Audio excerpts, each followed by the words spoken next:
মানুষ মানুষকে ছেড়ে যায় শুধুমাত্র রিজিকের চিন্তা করে কিংবা নিরাপত্তার দুশ্চিন্তা থেকে, অথচ প্রকৃতির অন্যান্য সন্তানদের বেলায় সম্পূর্ণ ভিন্ন।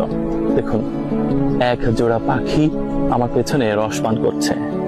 পাখিরা প্রতিদিন ভোর রাতে খালি পেটে বের হয়, তারপর দিন শেষে পেট ভরে বাসায় ফেরে। তাদের নিরাপত্তার চিন্তা নেই, নেই রিজিকের চিন্তা, কারণ তারা জানে স্রষ্টা তাদের জন্য ব্যবস্থা করে রেখেছে। অথচ আমরা সৃষ্টির সেরা জীব হয়েও স্রষ্টার প্রতি সেই বিশ্বাসটুকু রাখতে পারিনি।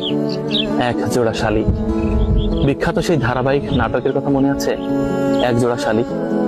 আমার পেছনে নানা রঙের পাখি, তার মধ্যে মাঝে মাঝে এক জোড়া শালিক এসেও সুমিষ্ট রস পান করছে।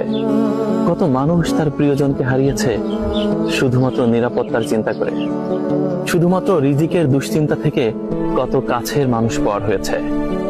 প্রকৃতির অন্যান্য প্রাণীরা সম্পূর্ণ উল্টো, তারা সম্পূর্ণ আস্থা রেখেছে স্রষ্টার প্রতি, আমরা রাখতে পারিনি।